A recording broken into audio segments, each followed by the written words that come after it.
Cool. Yeah. What's up, Drew? How's it going, man? Thank you for coming on. Yeah, no problem. Everybody pretty sure in the Pacific Northwest knows who you are, but you want to introduce yourself for who doesn't?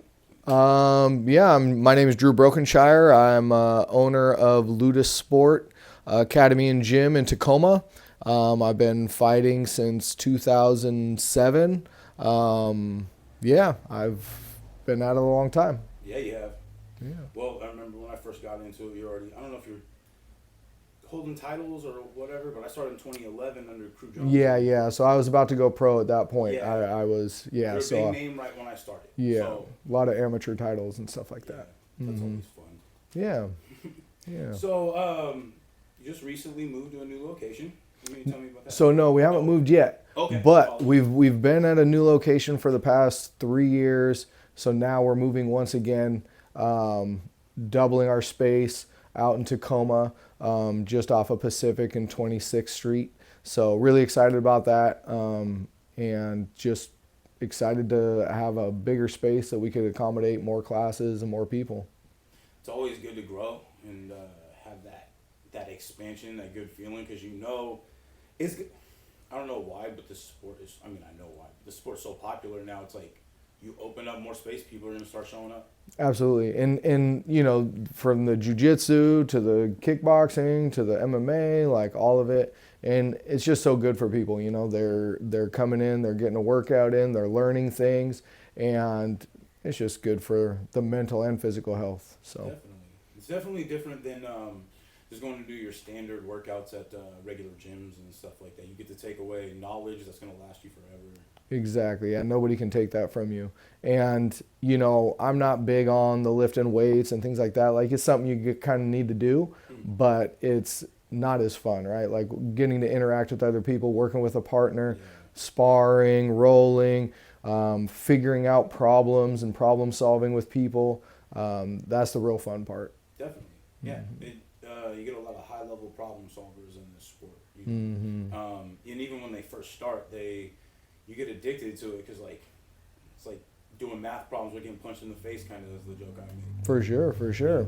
Yeah, it's playing chess. It's a good time, and once again, you just have good people that come around. Like, I know the community at my gym. I love them all, and it's just fun people to be around. And everybody's trying to kind of do the same thing and just have a positive outlet in their life, and it's a lot of fun to be around people like that. Yeah, man, I definitely agree. The community is very positive outside of the highly competitive nature. As long as people are on the up and up, you don't see much shade. Mm-hmm. As long as people are honest and good people, and there's no shortage on that in our community. So, For sure. I appreciate what you bring to that, because I know Ludusport's been around for a long time. Isaac, one of our guys, just fought at Brian Johnson's, and you and Crew Jones kind of tandem coached him. Yeah. So that's Isaac's awesome. been coming in and working his MMA with us for a little while, and I mean, he's a stud. I'm excited to see him continue to go, and he comes in, he's a quiet guy, but he's a killer, and he's all about it. He comes in and works. He doesn't argue, doesn't nothing. He's just like, all right, this is what we're doing, let's go. Mm-hmm. You He's very much he's the iceberg. He's stoic. Mm-hmm, I love that. mm-hmm. But I like what you said. He doesn't argue. He doesn't not even a negative emotion. Not even Mm-hmm. oh man, I tease him all the time. Just because he's my little buddy. Right, He's been to right. our gym since him and his brother Carlos, since they were little. Right. Carlos actually just did the West Coast. Yeah. smoke. I was there. I saw him. Yeah. Yeah, it's always nice that we're in the community. It's every couple weeks we're seeing each other at some point. Right, Not exactly. just me and you, but the entire community. Yeah, there's always events and stuff going on. I mean, it's all the time. So it's always cool. It's like, the old high school buddies or whatever. It's like, oh, hey, Yeah. good to see how everybody's doing and all that. I always think about because I like watching football, and they're always like, oh man, I went to college with this guy, and then they link up afterwards for a few minutes afterwards, just have a quick conversation. Yeah. I love that, man.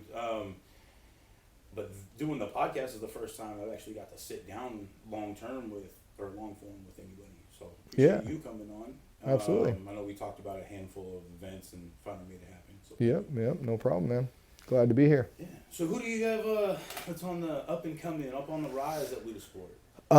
I mean, Brandon Altamari, he's my right-hand man at the gym. He helps me coach. He's a stud.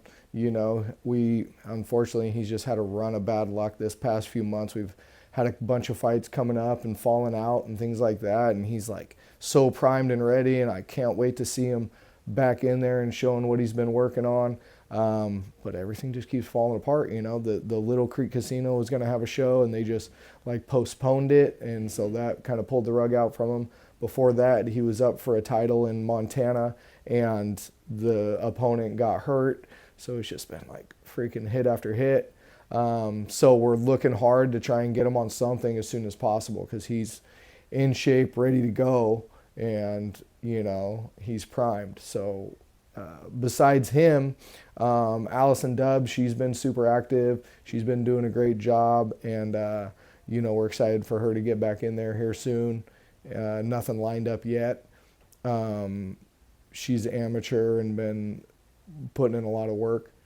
Fale Wagon, he just fought at the WFC event at the Emerald Queen, and he won.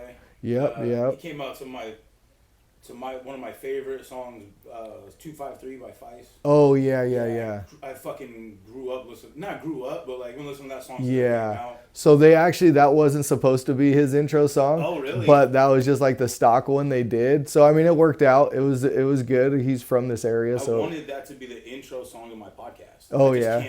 I'm fucking terrible at the tech shit, so I can't figure out how to make it happen yet. Oh, okay. Yeah. But he fucking did a great job, Yeah, man, just freaking awesome work. He went out there and, was getting after it from the get-go. And as a big guy, I was like, oh crap, I hope he doesn't gas. And he wound up getting the finish in that first round, and it was great. But he, came out, took the guy down, was Donkey Konging him a bit, and the guy was tough, got up, elbowed him a little bit. It was a nice back and forth, and then eventually he caught him with a nice knee, and that was all she wrote. So, his pro debut, which was great, and now, kind of seeing what's up next for him. I know he said he's going to do the Nogi Worlds in Vegas coming up, cool. I think in December.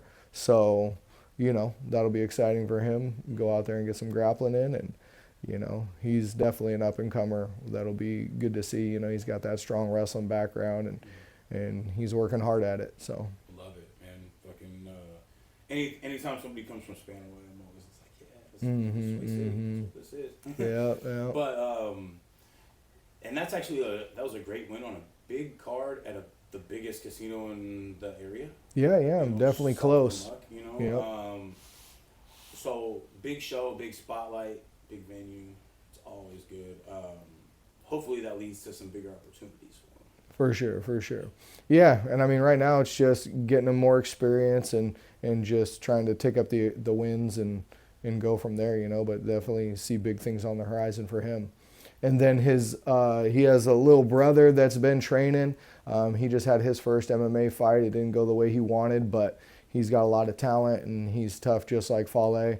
So that's Neva Wagon, and we're excited to see him get back in there before too long. And, he's super smooth on the feet and tough dude. So just trying to get them that experience, because that's the big thing. In his fight, he did such an awesome job. He dominated the first round, but he went a little too hard on a submission, squeezed a little too hard, gassed himself out a little bit, came out in the second and got caught up. So, how it is. Every time you get in there, it's a learning experience. And the more experience you get, the more you kind of realize, like, it's not a sprint.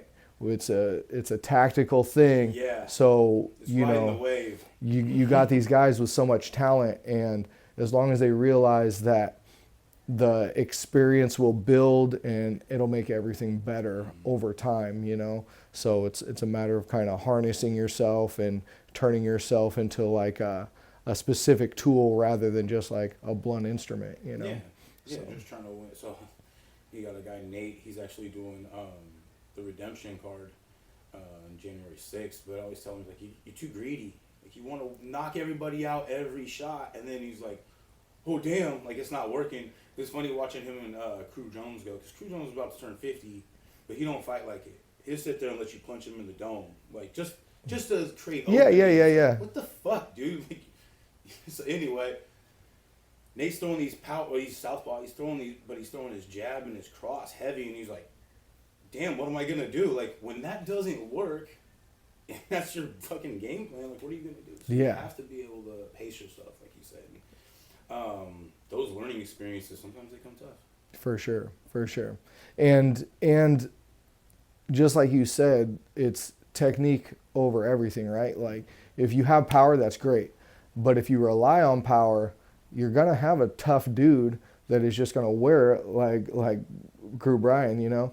And then it's like, what do you do? Well, you better have some other tools in your toolbox, because if all you have is a mallet, you're gonna have a hard time. Yeah, you know what I mean? You might need a scalpel here or there. Yeah, exactly. So, I always tell them, especially like teaching the fundamentals class before we go, because like Crew Jones and I tandem the fight team. It's like, this is where you develop the technique. This is where like all those things are developed. If you're not worried about doing this now, when you get in there to spar or fight, and you're like, oh, I'm not developed enough, like, you missed your opportunity. Or you know? So that discipline early on too. So Yeah. And you know, I've talked to my guys a lot, where even in the past, it's like you go out there and you're sparring or you're fighting and you're getting hit a little bit, and it's like, oh man, I'm losing. Like, you want to be perfect, and a fight is messy, man. It's a nasty thing, and you got to be willing to get dirty. You know, as much as you can, you want to swim without getting wet, but it's just not going to happen. You're going to get splashed. Yeah. You know, so making sure that when you go out there, you accept the fact that, you know, you're going to have to get a little dirty, and making sure that you're using all the skills that you can to make it as easy as possible. And if you go out there and you're relying on the power, the finish, there's just tough guys out there, man. There's people who would not be finished. So you got to make sure that you're ready to fight to the last second of the last round, not just be trying to finish in the first 30 seconds. Yeah, that's that whole adrenaline shot. I always say, to your point, is I always say, if it gets ugly, make it ugly. If there's a fight and it's not going smooth and pretty like that, fucking make it ugly. Make it an ugly fight. Make it so they don't want to fight you. You know, when you take that will away from somebody in the fight, there's the game plan right there. If they're not willing to fight you anymore, you pretty much got them unless they get you with that the puncher's chance or catch you slipping. Yeah. Greedy. But I always say, like, there is no finish between the bell. You know, when that bell rings and the round starts, you may finish it before then, but don't game plan on it. You know what I mean? Like, I always say, don't leave it in the hands of the ref, but it's inevitable.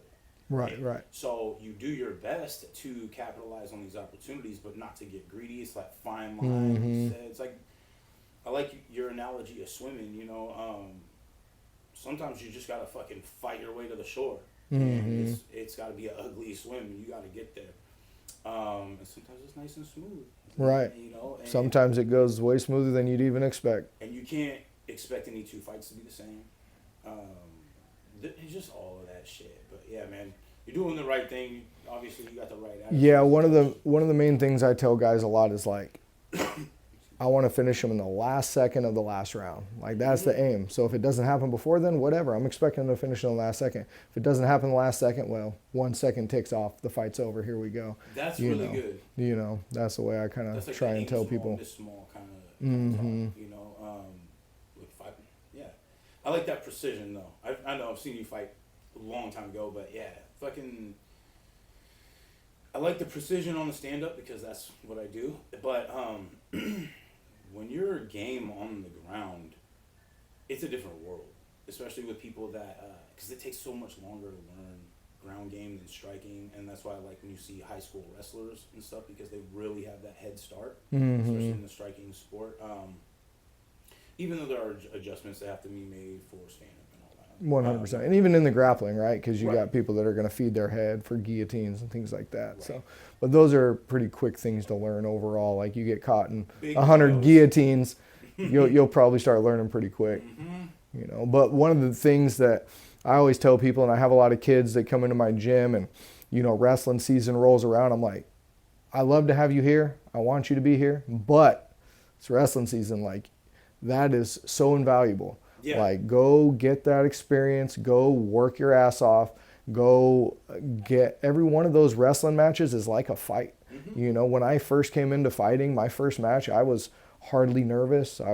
Had no problem being in front of the crowd because I had been in a singlet in front of a bunch of schools a bunch of times, and I wasn't good at wrestling in high school. I mean, I was decent by the time I was a senior, but I wasn't going to state or anything like that. That's the line I was not willing to cross. Spanaway Lake was fucking like back-to-back state champs when I was fucking going there. 2002, 2003, something like that, 2001. It's intimidating. Well, yeah, and I was a big fat kid, and then not popular and would wear a singlet in front of the fucking everybody, and then go get my ass kicked too. It was like a certain line I wasn't willing to cross. And Yeah. once I grew up, I'm like, I don't give a fuck anymore. But Right. it's funny you say that though, because I had Pat Benson on here a long time ago. He talks about that. He's like, dude, I had so many fucking wrestling matches by the time I did my first fight. He was like, I've been so used to being around a crowd. And like, I remember playing football, but it's not the same. Right. There's It's not always somebody one-on-one. next to you. Yeah, you can meld into your team. You know what I mean? So it's a completely different ball game. Yeah. Yep. One mistake, it's going to get scrutinized by everybody else forever. You have to be willing to get in there and understand that. Or the people that don't realize it's going to be like that, sometimes they get that scrutinization and then they step out of the sport, or they go in harder because they don't want. You never know how somebody's going to react. People who have been in the sport fucking love it. And I do say sport, but we just don't play it. Yeah, it's not yeah. a play sport. Right, right. Yeah, It is definitely a sport, and the thing with wrestling too that helped me a lot was I lost so much. When I first started, I didn't start wrestling until I was a freshman in high school. So it's like you have all these kids that were in there, they're wrestling from when they're little. So I mean, I'm getting thrashed, I'm going against upperclassmen, whatever, and losing was just like what you did. Maybe I won a couple matches my first year, you know what I mean? So you're just getting your ass whooped 24/7. So by the time I came to fighting, it's like I'd lost so much in wrestling that there wasn't a real big fear of losing in MMA. Granted, you don't want to lose, but I never had that like anxiety of like, oh my God, what if I lose in front of all these people? And it's like my first 2 amateur fights I lost. So I lost a decision my first fight. My second fight, I got finished with the rear naked, but I got thumped, right? I went against this short wrestler, Eddie Dolan. He was a stud. And I was giving it to him on the feet, and he'd take me down. He'd thump on me. I'd get him into guard, throw up a weak armbar because my technique wasn't that good. Second fight, he'd pass it, thump me some more, rinse and repeat. Eventually, I just got so exhausted that he took my back and choked me out. But even then, you know, it's like you lose, you move on, you learn, and you try and make adjustments, and you work harder in the gym and things like that, and you keep going. And then, you know, my career went off from there. You know, got my first win, and that changes everything, man. When you get that first win, then you feel that intensity and man. I always say it's like your first fight is like a test. You know what I mean? Like we're constantly practicing, like we're in class, like say we're in high school, college, or whatever, and you get your first fight. That's your test. Or like I did my first smoker at West Coast, and so 2011 in the fall, like right around this time, and yeah, it was a rough test. And we were always training for 3-minute rounds, and then we go in there. It's like a 5-minute round back in the day before they decided to do the worker bang. You know, so I don't remember. Yeah, I forget what they had because I started teaching and training at West Coast when I went pro in 2012. Okay. So I'm not sure exactly what they did before that. But I know right in the same kind of time because I did the next smoker like 6 months later, so it would have been 2012. But yeah. Yeah, I know once I got there, we adjusted it not too long after to be the 2 3-minute rounds because I think they were doing like 3 2s for some of them or something like that. And I'm like, we got too many fights for this, man. We need to cut this time down because you have 25 plus bouts in a night and every minute counts because all of a sudden you're there till midnight, 1 o'clock in the morning. So we shaved it down, and now it works pretty dang good. They, you know, typically get out of there by no later than 11 on like 25 plus fights. So Yeah. But yeah. Go to the Mexican joint down the road. Yep. It's always fun. Mm-hmm. Bunch of teams in there. Everybody's hanging out. Yep. And that crew at what is it called? It's forget the Mexican restaurant's name off the top of my head, but you know, they stay open late for those guys, and you know, we always see the same waiters and stuff, and they're good people, so it's cool to go in there and every couple months see them again, and you know, it's been like that for years. So yeah, they know us all. Like, exactly. Like it's cool when they're not necessarily part of the fight community, but they're like adjoined. Yeah, yeah. You still build that relationship with them over time, and they're like kind of part of the community, but not the fight community. They're just kind of part of the community that you go see on a regular. Better than people that wouldn't. Mm-hmm. It's funny because like the bartender dude, Crew Jones, he's a spirit wine salesman. So it used to be wine and spirits, but he's always like, oh, let's go get a beer beforehand, and we have like a team meeting or like a business meeting, just me and him sitting there. We're talking about everything from A to Z about what's going on, like that night with the fights or who we have up and coming, and like we just talk shop, you know what I mean? But I used to be really against, like, this was the only time that I've actually like had a beer or anything before one of our fighters start, and I always felt really weird about that. I'm like, is this okay? How messed up am I gonna be? I'm fine usually. No, yeah. But I mean, that's the thing, right? Like, I need to be sharp. Yes, you exactly. know. And especially in the beginning when I'm first like really starting to coach more, I'm like, okay, I need to be dialed for them, not thinking I can just be fine. Like, well, I'll be fine. And so he kind of helped me bridge that gap. But he has his version of that. So Cru Alberto from Chi-Side that I used to train under, he's like, man, he got really drunk one time, and like he was, forget the exact story, but like, for a long time, he wouldn't do that either. Mm-hmm. But at West Coast, it's kind of, or like when you do those nights, because this happens, quarterly. Yeah. We get to go in there, and the bartender dude's like, what's up, two Pacificos? You know, he just brings them over, and we just sit there and have a good time. And right, there's a difference between having a beer or two versus getting drunk and going and trying to corner somebody. You know what I mean? Yeah. I can't imagine. When you see some of the crowd we're around anyway, like, shit could get, you just want to be more controlled, or I do, especially when it was funny because I don't know, it was like the last Brian Johnson, not the last Brian Johnson show a month or two ago, but the one last spring. Mm-hmm. It was either that one or the one before, but two drunk dudes were outside fighting, and it's like, oh, these two don't know how to fight. This is not the place to be here fighting people. Also say, at the fights, it's not the place to hit on women. They're all there with a dude that knows how to fight. Yeah. Just a heads up to some of our younger crowd. It's fun. Yes, there are a lot of ladies out there that dress nice. They're probably like, I always imagine like the prettiest girls dating the best fighter.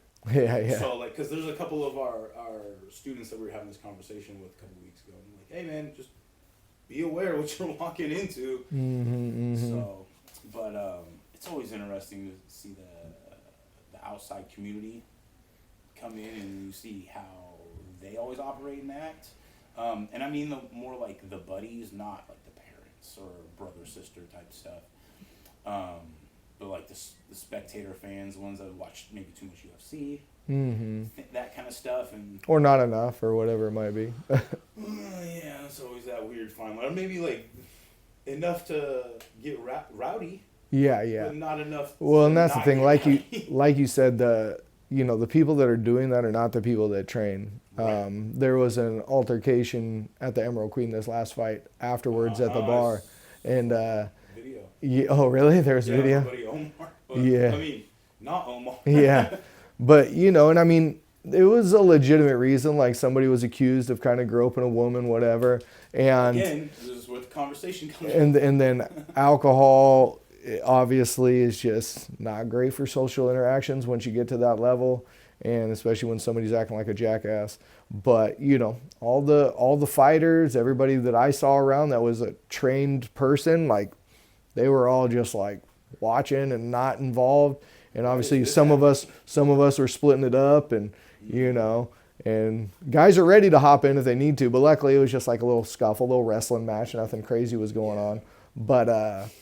But yeah, it's usually the people who aren't trained, who don't really understand the true like scope of violence. You know what I Oh mean? my God, Because yeah. all it takes is, oh, we slip on this thing and I hit your head on a stool or whatever, and it could be a horrible situation. Yeah. You know Oh, what I yeah. mean? Somebody could die, somebody could get seriously injured, all those Prison, things. all that good shit. 100%, right? And then there's consequences to all those things. So, you know, I always tell my guys, like, there's no reason. Like, Yeah. there's absolutely no reason for you to be fighting outside. That's not what you're there for. Right. I mean, go fight in the cage, get the glory, get the whatever, you know. Yeah, find the Like, gym, find the cage. exactly. And Make keep it yourself and other people safe outside. You know, if you have to defend yourself, that's one thing. Right. That's one good thing about like grappling. I always tell people, like, if I was to get in a street fight, I'm not really going to be throwing hands necessarily. One, I don't want to hurt my hands. Two, I don't want to hit him go down, hit his head on the concrete or whatever.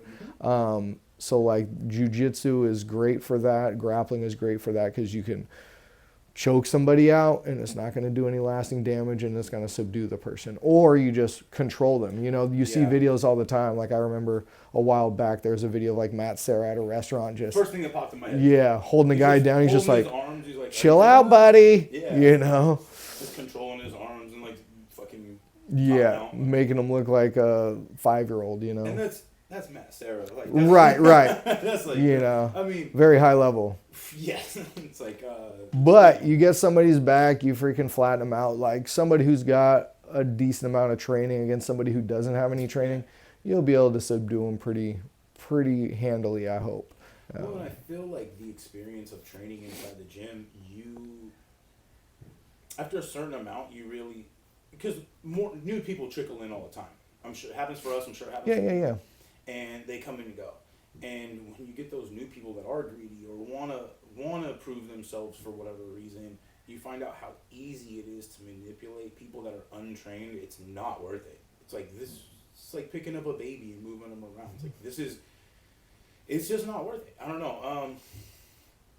Like you made a good point. Like as long as I'm always about like the community, and like I said this on another podcast. It's like in altercations outside of the gym or where there isn't an authority presence, you can't wait for like a government authority to show up a lot of times. And hopefully it never happens, but if it does, it's better to be trained and understand like the levels of all this stuff versus just being that guy that has that ego. Like, oh, we walk around all the time and there's big buff dudes that look fucking swole and stuff, and you're like, I know that. I mean, not saying that guy can't fight, but it's probably not as well as a trained fighter. So if that was the way to train, why the fuck would we be doing MMA and kickboxing and all this stuff? We just go lift weights. Right. If that was the way to fight, that would be the blueprint, not what we do. So, but there's people that have those egos and stuff like that. And to keep yourself safe, to keep your community safe or whatever it is, while hopefully not imposing some sort of threat, nobody gets hurt, like that's usually best case scenario in that. So Absolutely. yeah. Luckily, we in Western Washington or Washington State, there's that I have the thing where it's like, yes, everyone carries concealed. So I'm like, even little grandmas will, you never know. So Well, and that's the thing too. Even just somebody with a knife or something, you know what I mean? Like, I don't want that. there's no need to put yourself at that risk. Especially for ego or something like that. Right. You know. My goal is to get to my next destination or to get whatever. Like, I got too much to do to stop and worry about something else. Mm-hmm. So that's good that you also perpetuate that kind of attitude. Where you're at. So. Yeah, absolutely. So now you're moving down. You said it was down by the Brown and Haley. Yeah, right next door. Spot. Yep. That's really cool. So if anybody's out there listening, downtown Tacoma, right next to Brown and Haley, Ludusport. Not trying to plug you too much because we're right around the corner on 509. But Yeah. There's, like I always say, actually I am trying to plug you a bunch. Yeah. But I was reading a thing on like Instagram or something. It's like the pie's big enough for all of us to have a piece. So 100%. Like obviously you guys are doing fine. We're doing fine. And other gyms are doing fine. we have some cross training going on. So I mean, there's definitely enough to go around, and you know, there's a lot of people where they're like, oh, don't go train at that gym. Like, I want my guys, go train wherever you like, man. Like, make connections, get to know people. It's and the old school way that we let that go. there's so many people out there, and really we want everybody to come in, and even people who come to my gym, you know, maybe we're just not a good fit for you. Maybe my teaching style, maybe Brandon's teaching style isn't ideal for you. Maybe you're looking for something a little different. We've had that, you know, we got people that have come in and gone, and now we see them at other gyms, and it's like, that's great. As long as you're training, I don't care. Like, get it in, whatever you feel is going to be best for your journey. That's what we want, right? If we can help you, awesome. If somebody else is going to help you, that's awesome too, you know? I pretty much say the exact same thing. People are like, you know, faltering on like whether or not they're committed. I'm like, you know, go try at another gym. Because obviously, like, you want to do this, and unless you're like, this isn't for me, this sport's not for me, I don't want to do this. And I'm like, if you don't want to get hit, go do jiu-jitsu. If you don't want to get your joints twisted up, go do Muay Thai, or go do boxing, or do kickboxing, or whatever. But I always say, I love watching people stay in the sport. Or somebody's like, oh, you know, I'm moving over here. I was thinking about checking out this gym. Like, do it. You know, like, go in there with respect. You know, tell them where you're from, but don't say anything about you're locked into that. Like saying like I'm starting a new job. Love to see people stay in the sport. Yep, exactly. And you know, talking about the outside of competition and things like that, just building some confidence and just knowing like, okay, I've practiced somebody throwing punches at me, and granted, at our gym, everything's pretty low contact. Like, we have sparring on Saturdays. Everybody's welcome to come to that. It's noon to 1:30, 2 o'clock-ish. You just got to make sure you come in, sign a waiver, and we're happy to have anybody come in and cross-train. We have a lot of people from different gyms that come in and get rounds, so it's a nice little thing that we can do where people can come get help, or people can come just give us different looks, you know. But when we have these, I lost my train of thought.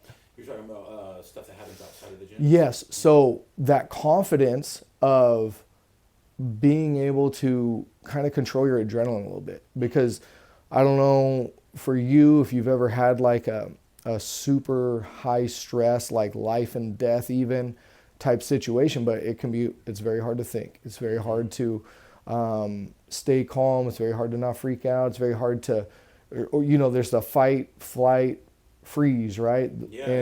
And just dealing with the training of what we do kind of helps with that, especially if there's some type of physical element.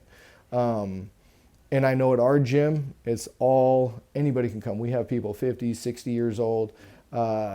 It's not as intimidating as people think. It's not just like, oh, come in and we're going to beat the crap out of you. It's not a tough guy sport. It's a nice guy sport. Exactly, exactly. And the better people are, the better they are at taking care of you and being safe with you, right? So it's the newer people that don't have the skill and the control that you have to be a little more wary of, right? Talk about that all the time. Right. Those wild ones. So being able to have people come in a safe environment and slowly ratchet up the intensity to kind of acclimate yourself to those adrenaline dumps, to the high stress situation.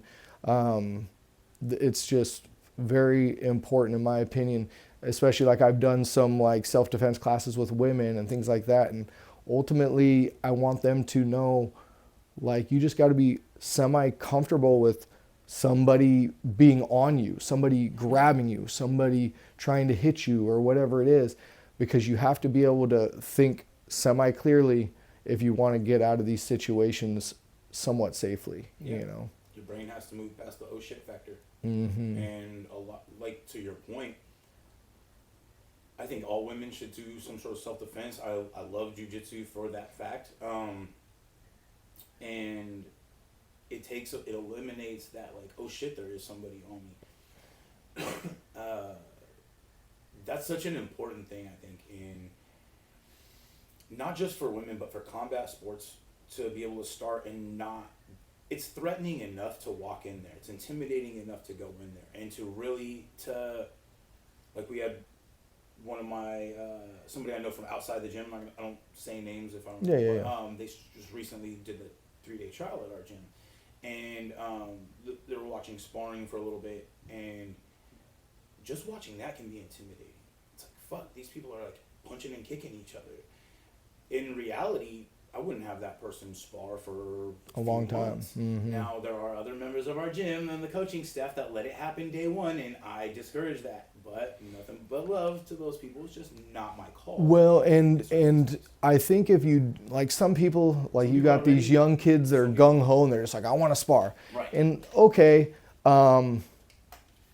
just make sure they're going with the right person, the person who's going to take care of them. And that's, I think, very important. Now, we tried, and we definitely, and I say we because it's basically Juan, he's my boy, but at the same time, like, he's a fighter. He's a pro fighter, so he's going to get hit. And he's a beast. And so having that high-level competition there, like, fucking countless rounds with that guy and Brian Jones, and it's at the point where I'm like, I know what it's like to go hard, and to see the beginners that are ready to get in there and go, but maybe uncontrolled, the wild ones, the ones where you're like, I have to really be controlled because you're not up my level of control. Because if I'm just playing around, you throw some big overhand and I don't block it properly, or I'm like get caught in a bad position. Now I'm a coach, we talked about getting caught by somebody that's new or something like that, and that could fuck with my mentality, and it can up theirs to where they're like, oh yeah, this is the way to be, and then they go with somebody else. Or worst case scenarios, I'm like, okay, now we're going, I have to go hard against a new guy. Yeah. And so there's always a control, going with the right people. Juan likes to say sparring's for everybody, which to your point, I feel like it's true as long as it can be. It can be. Like I always say, I start off with just trying to work footwork, and if I can beat him with footwork, that's when it does drive the ego driven a little bit crazy, because they're like, now they start swinging hard because they're trapped or whatever. But I feel like it should kind of start there, like movement drills. And what I like to do is at the end of my classes for fundamentals, I'll start doing like sparring drills for like 1-for-1, like jab for jab, cross for cross.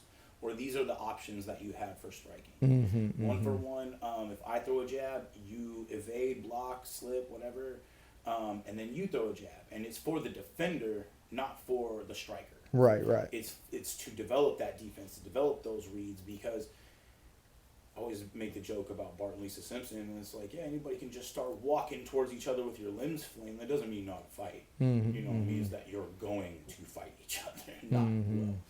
But sparring can be for everybody, but a lot of times people get intimidated before they get there. Yep.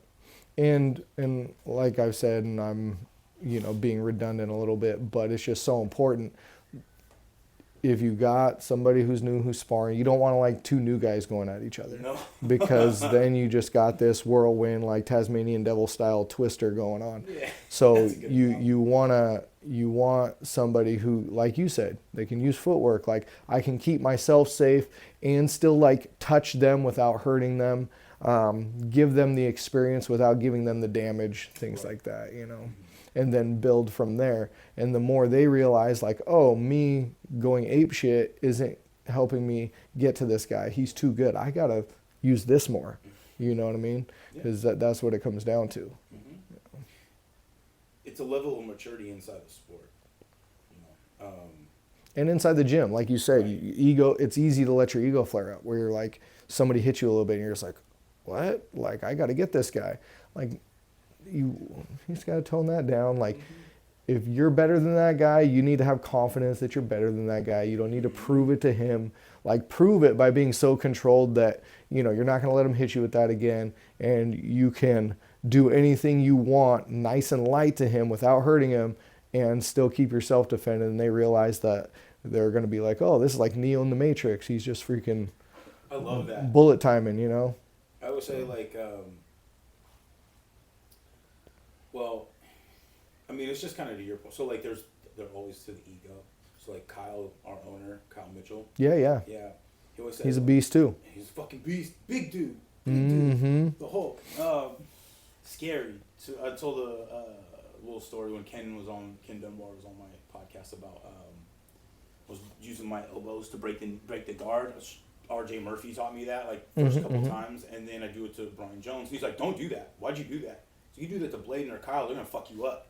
I'm like, I didn't know that. I was just showed that. Yeah. This is my only tool I got right now. What are you talking about? Like this? Yeah, this is all I have. A white belt, nothing. Need purple belt and up. But Kyle always says like, everyone says, leave your ego at the door. That doesn't happen. Like we can try, we can do our best, but egos are there, man. Like especially in this, and like there is a pecking order. There is a hierarchy for skill levels and stuff like that. And it's like, you're gonna threaten me with this, like I can turn it up. But my thing I always say is, I have nothing to prove, and I prove that or how did I say it? It's like I don't have anything to prove, and I prove that, and I show that by not proving things. So like if I don't feel like sparring, if I'm hurt, like I try to have the humility. I'm like, I'm not sparring tonight. Oh, I got beat up by the new guy. Like I always make these jokes. So Right. Earlier, we have one of our younger girls. She's like 15, high level WBC junior silver medalist or whatever. And I'm like, that girl. I put out a clip of her head kicking me in the first couple of weeks she was there. It's like, it's not the end of the world. Like I got kicked by a kid. It's not. I'm fine. You know. But Right. if I had like this weird ego, you know what I mean? Like, I can't post it. I gotta get that back, and now I gotta hurt her or something like that. And I don't think that's the way to develop people, or to even have the people that want to be around you to be developed. And when that goes the other way, like somebody maybe goes too hard, those conversations do come up. And being that I'm on staff, they show up at my doorstep, or one of our staff members' doorstep. Mainly Brian Jones, because he's taken away from being like teaching classes to being more the overseer, and it's night and day difference of our culture. I make sure I'm very vocal about all that, like develop a strong community on like integrity, moral values and stuff, the things that he kind of brought me into the community saying and doing. And it sets that tone for everybody else to be like, no, I can, like they're not going to put up with that. Like, what you can get away with and what you can't.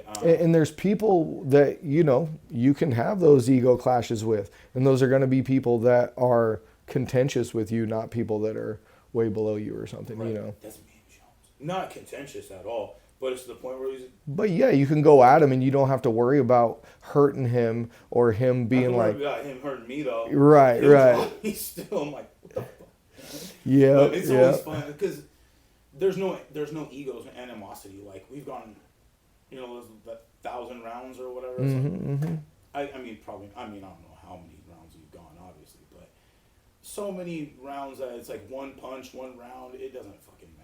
Yeah. As long as my brain doesn't go. And the big thing is just that you're having fun, and you guys are just doing the man dance and having a good time, Yeah, me and Juan the same. Man, fucking Juan and I got pictures. We started in like the same month. Yeah. I got pictures of him wearing tube socks, and I'm wearing one of the old Under Armour compression shirts, the Heat Gear ones, and just old school. Yeah. Weird dumb shit, but yeah, it's being in the sport for a long time.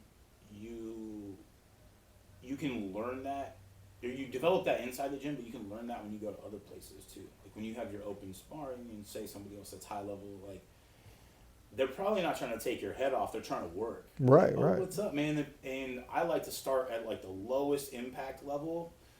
Start by moving, seeing who's got what. Let the blocking and the impact. And I'm not trying to go too hard. I'm not trying to like land head kicks. I'll show head kicks. Yeah. And I only do elbows if I have elbow pads, obviously, but I never go too hard. Everything's like 30% or less. I always tell some of my students, Alex, he's like, you go 100%. I'm like, I probably have never gone 100%, or at least not since I've learned control. Maybe 60-70% max, but you go 100%, you're gonna miss. Aim big, miss big, kind of thing. 100%. I'm not trying to get my head taken off because I made a mistake. Yeah, especially against some of the guys you're going with. You know what I mean? Might catch a shin upside the head. It's not you fun. miss bat on Juan or somebody. Yeah, yes, Mm-hmm. especially since I'm not in competition mode for a long time. It's been over 10 years since I fought.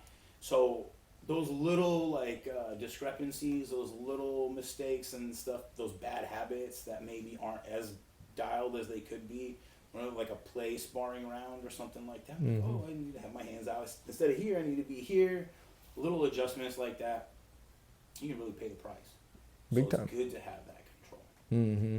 Yeah, and you want your partners to have that control too, because you want to be safe. You want them to be safe, and Yeah. you know, and there's a time to get after each other here and there, but Mm-hmm. overall, it's about keeping as many brain cells as we can. I mean, kind of comes with the territory, but. It's hard to tell the young men that stuff.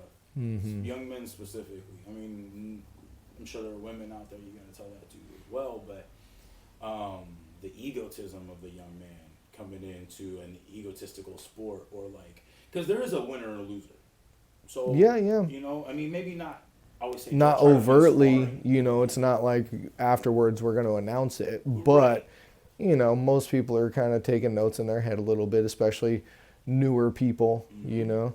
like you said, you've done so many rounds. I've done so many rounds. It's like people will ask me about, oh, this round or whatever. I'm like, they all Right. mold Like, into one, dude. I have no yeah. idea. Like, let's go look at the video. You know what I Yeah. mean? Yes. So, That helps too. Sometimes, like, there's always a little bit of an ego. So like once in a while, if we do have somebody else that comes into the gym, and I'm like, this fool's going fucking wild. We have our regulators as well. right. And let's say that person's like decent. Actually, there's gonna be some tough rounds. I don't like it when that happens. Don't like when the ego comes in to our doors from another source. But it does happen. But again, that's why you have your peak guys. And I'm watching like a hawk at the same time. Like, Right. who is this guy going? Oh, he just beat up on one of our beginners. I'm gonna go with him next round. Or next Right. round, Jones or Juan or one of our other high level. We got Mike DeVos. I don't know if you know Mike. But Yeah. big dude. Comes in on mainly on Tuesdays, but like he's another dude that's one of our bigger guys and stuff. And so, and on the JIT side, they do the same shit, obviously. So Yeah. if you come in to a combat sports gym with an ego, or even if you have a skill set and think like you're gonna go in there and prove yourself, you're gonna do well, you're probably asking for more damage than You need. than you need. That's a good way to say it. Mm-hmm. Yeah, and there's always a bigger fish. Somebody will always be out there to humble you. Mm-hmm. So. As soon as you start thinking you're the shit, fucking somebody else comes along with the pooper scooper. Mm-hmm. I do decent in like no-gi grappling. I've started the gi like the last 3 years. I train down at Grapple Club a couple days a week with Jan McCain. My first MMA coach, Steve Skids, he has been training with Jan for quite a while now down in Sumner at Grapple Club. And, Jan, he just toys with me, dude. Like gi or no gi, and he's not too much bigger than me. He's probably got like 10, sometimes 20 pounds if he's a little fluffy. But, he's just like that next level where I can't even touch the guy, and I've been at this a long time. And so for me to be like, okay, just do what you want to me. Okay, tap. Takes you back to that, like those early stages that you don't remember as well, or you don't get to see as often. Yeah. But I would like to imagine that in Muay Thai and striking. That like, oh fuck, this dude's so much better than me. I take a lot more damage in those rounds. Yeah, a lot more significant than in the grappling, where like if I get a tap and like reset, where in that you're just taking thumps. You're in between the bell, and for those who don't, I don't do much jujitsu. Like when I first started, I was started with like Taki and Bo, and it was like 2011. Those and Crew Jones, those were my core four. Like Ollie was training with us, Nick Ryan at some point, Sam Poole, a lot of guys. When I would go and do jujitsu, Sean Gasparo, the owner, was like, "You're a blue belt before you do MMA." And I'm like, "Well, what's the time frame?" He's like, "Typically about 2 years." So I'm like, "So I have to train fucking 2 years before I get to do MMA?" Like, that's a long time. So Crew Jones was like, well, I think it was 5 weeks after I signed up, I'm doing my first smoker. So it was like but he had also trained me at LA Fitness for like 6 months before that and got my cardio sky high. Yeah. Hardcore workouts and shit. And so I was ready, but then like I come back after this event and he's like, got another one for you in 7 weeks. So it's like, I'm gonna go do a bunch of jits, instead of when I'm training for another kickboxing, Muay Thai, whatever. And he had me every like 2 months basically lined up for another fight. So basically it didn't afford me a lot of time to go roll, to the point where after a few years I was a Muay Thai and kickboxer. Yeah. Then I would go back, and so in 2018 I blew out my lower back, my L5S1, ruptured a disc. And so about 2021 I was fully healed or enough, and I would start going to try to roll again. And every other day, dude, like I could go one day on like say like a Tuesday, and if I go again Wednesday or Thursday or Friday or something, I wake up the next morning I could barely walk. It's like, fuck, man, it's either the neck or the lower back. And How'd you originally hurt it? Deadlifts over at LA Fitness and smart guy. So we used to do in the LA Fitness in Puyallup when I worked out with Brian and Taki, used to do like, I talk about it sometimes, like a lot of 1 minute intervals, like the old Rich Franklin, 1 minute. Used to do a 1 minute deadlift, and I would kind of structure other workouts like that, depending on the space that I'm in. And that was what I was doing. So I finished it's just one plate, 45 on each side. I'm just banging out deadlifts. The bell rang, so I was like, oh, I'm done. It was the last bit of the workout. Kind of relaxed. Relaxed, and I just kind of let the bar go. And I was like, oh no, I kind of clinched and grabbed it. And before I knew it, I was like breathing heavy, and I'm on my knees, and I couldn't move. And like, so where people are starting to walk over because obviously something's wrong. And I'm like, oh shit, like my life changed forever that moment. Yeah. One fucking lapse in fucking momentary, or lapse in the mental game, and I still pay for it. Yeah. Like, I'm healthy now, but like about a half inch shorter because of it. Maybe not that much, but like I've lost height. Yeah. Fucking sucks. But just dealing with that significant of an injury, and then coming back to try to grapple, try to roll. And Nick Ryan's leading the class. He's doing Sean Gasper's old D1 fucking college, or like, it's like 20 minutes of hard workout. Like you're shrimping down and back, and then you're going back, and then you're doing like the butt scoots and all this stuff. All this stuff is really difficult on my lower back. Yeah, a lot of spine work. And it's funny because like I love Nick Ryan. He's one of my favorite people. He was one of those people I looked up to when I first started. Yeah, he's a beast too. Aaron Martin was just like, that guy is relentless. The MABJJ says relentless over top. He's like, that's that guy. And so he comes over after the warm up, and he's addressing the class. He's like, but I know he's talking about me, and I'm like, damn, I've been doing this for like 10 years. I'm not fucking getting called out. But I mean, he was right, and he was just like, it drives me up the wall when you guys don't do this exercise properly. And I'm like I wasn't doing it right. I was like, fuck, man. I'm like, I'm dying too when I'm standing there.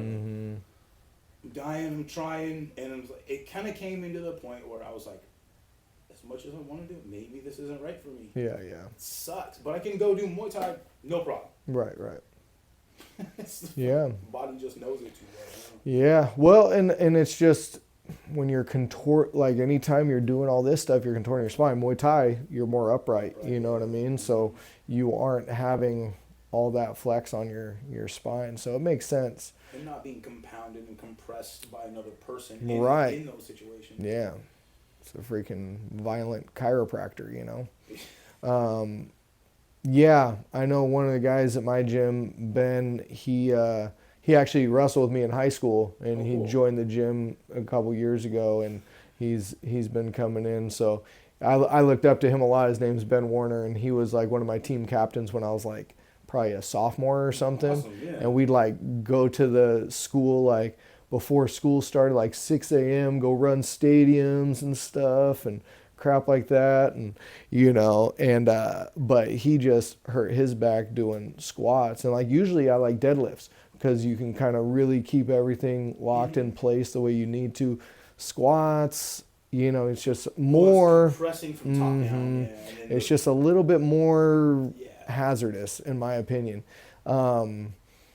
And it's just like, yeah, it just takes one little tweak, and as we get older, it becomes a little bit more likely to happen. So definitely got to make sure the technique is right, and the weight is right too. You can't be freaking trying to go crazy. But taking care of the body is so important. And all this stuff is good for it, but obviously it's easy to overdo it. So you gotta be able to maintain those things. That's another ego check thing too, where instead of doing the 1 minute, like, oh, I'm starting to get a little fatigued, I better freaking just chill out, or whatever it might be. Or even just not have that momentary lapse. I always say, Yeah. It's like stay focused into the bell. The bell rang, but the weight wasn't set down. Like, I was not done. You know what I mean? And, Defend yourself at all times. Defend yourself at all times. Thanks, Jeff Oiby. That's fucking always talking about Jeff. Yep. Yeah. Defend yourself at all. Yeah, that's a great way to put that.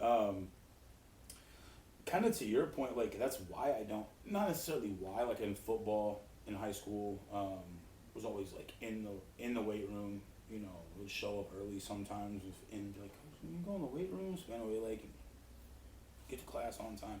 And then remember, like, senior year, I was like, I knew I wasn't going to graduate on time, so I was already working nights. So I was like, I'm going to sign up for 2 weight classes or something like that. Forget exactly what it was, but used to only lift weights. And then getting into combat sports at like 26, I was lifting weights right up until I met Brian and Taki, but always the bigger dude. And then shifting into combat sports, I was like, I'm gonna leave that shit in the past for the most part. Like, I got a big old squat rack right there. I can't remember last time I did squats.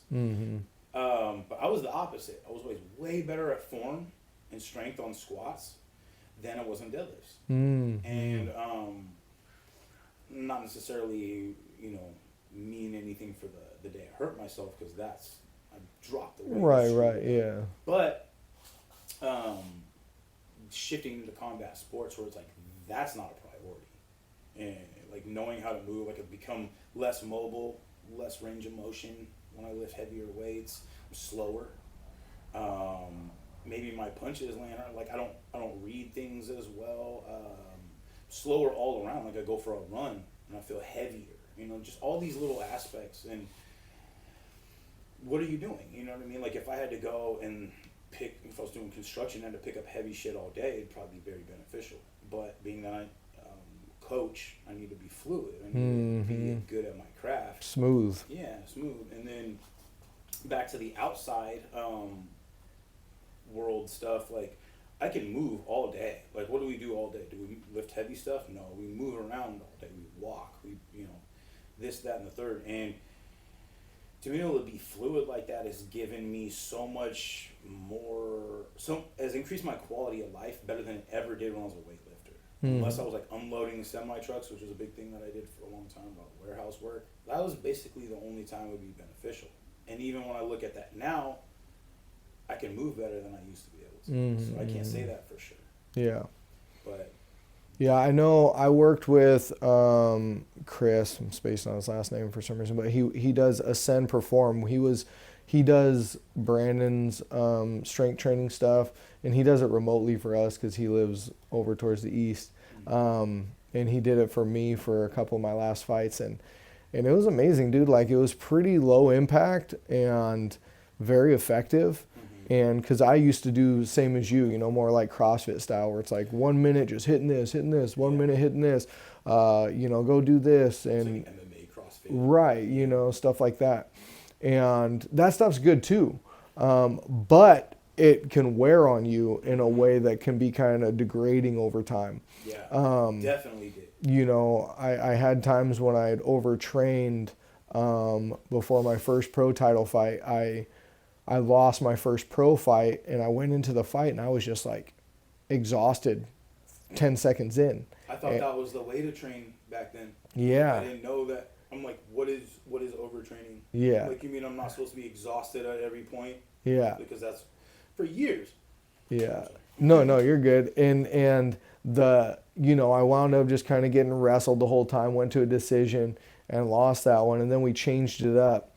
And then my coach Trevor Jackson, he got me onto this like heart rate interval type training, and we started doing that just like 1 day a week, and it changed everything. I mean, that's when I had my first fight with Julian Erosa at the Emerald Queen and went 5 rounds, and it was like one of my best performances.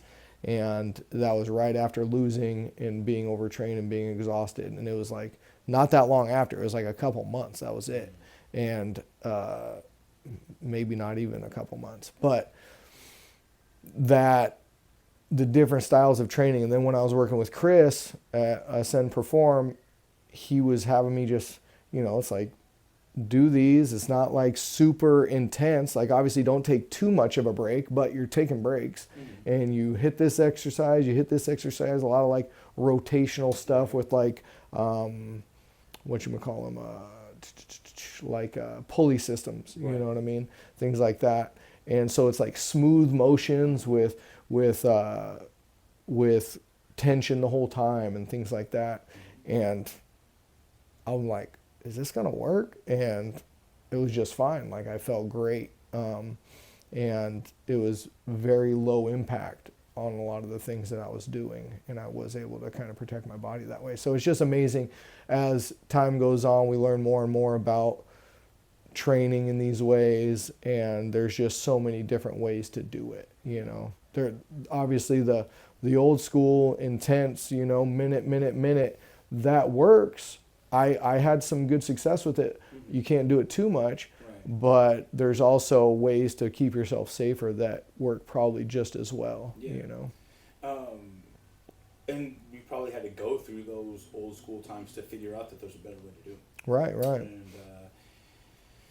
like it definitely wore me down in a lot of ways, especially thinking that was how my fight camp is. Like if that was the standard I set for my fight camp, if I could do the morning workouts that we had implemented and then do class and still run stairs at Stadium High School on Saturdays, I knew I was at that fight camp standard that I developed for myself. Anything less than that wasn't good enough. So if my body couldn't hold up, like you're talking about your other coach not being able to get fights lined up right now, having a bunch of them drop. I had so many fights drop because some of them were my fault. Tweak a back, tweak a shoulder, you know what I mean? Because everything's very high intensity, you know what I mean? You're always on that precipice of breaking yourself and being like optimum. Like you're trying to keep your rev limiter like just at the point where you're gonna win the race, but not blow your engine. And it's like it's hard on your motor. You only like I made it about 4 years worth of with the fights that dropped is probably closer to 6 years of training for like fight training, but looking back at it now, there's definitely a smarter way to do it. I didn't check my heart rate. I didn't eat properly for sure. Proper nutrition, especially like higher levels of carbs and stuff like that. Proper carbohydrates, hydration. Like there's actual analytics behind all this kind of stuff. And I always say, like some of our newer students, they'll come in. They'll have the whoop strap and they'll have like all this stuff, and I'm like, your footwork isn't proper.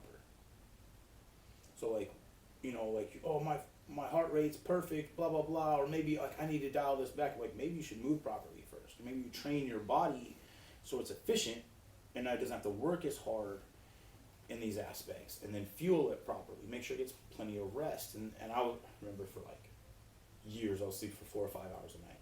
That's it. If I was lucky, I'd leave work early and go sleep for an hour. Like, I'm going to take the night off of class. Nope.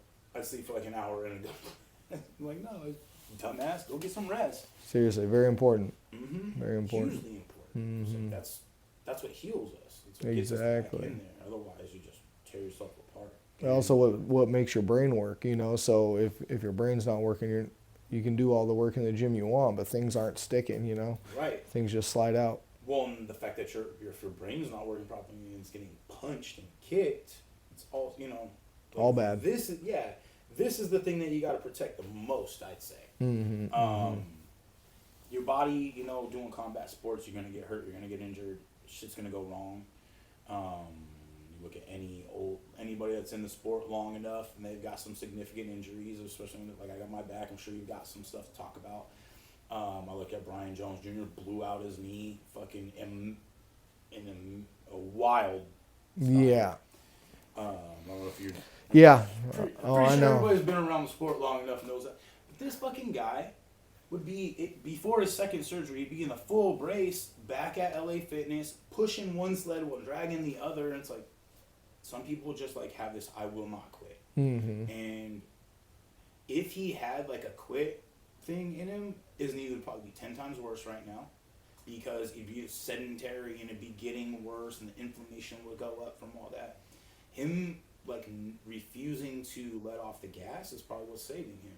There are other people, like if I had done that with my back, if I was like, oh no, I'm gonna tough through it. There was no toughing through it. Right, I couldn't right. move, but Yeah.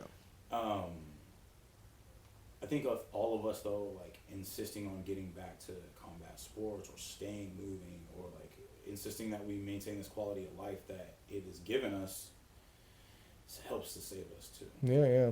Well, I see so many videos online of like people in their 80s, 90s, like lifting weights, and it's like you just gotta keep moving. Whatever it is that gets you going, whatever it is that keeps you motivated, like do that. Yeah, you know what I mean? It could be dance, it could be Yeah. fighting, it could be weightlifting, it could be playing pickleball or something. You know what I mean? Like as long as you're staying active. I think as people get older and older, from the studies that I'm seeing, it's like make sure you get under some tension here and there, you know what I mean, Yes. to help with your bones and stuff as you get Exactly. older. You know, making sure you're lifting some weights. It doesn't have to be anything crazy, but you just need to give your body that idea of, okay, we're lifting heavy things, keep our bones strong so we can do that, you know. And yeah, luckily I've not had any serious injuries throughout my career. That's great. I'm super that lucky. way. I'm kind of built in a way where I don't know, I just am able to keep myself safe. I also am not, especially in the gym, not super contentious on like certain positions where it's like, oh, he's taking me down. I'm not going to like fight tooth and nail for it. Right. I'm going to go down and make sure I'm safe. Where, you know, the more significant injuries I have had is when I'm like trying to fight something that I like fall on my shoulder and then my shoulders hurt for a little while or something like that. But I've never had any like surgeries, anything like that.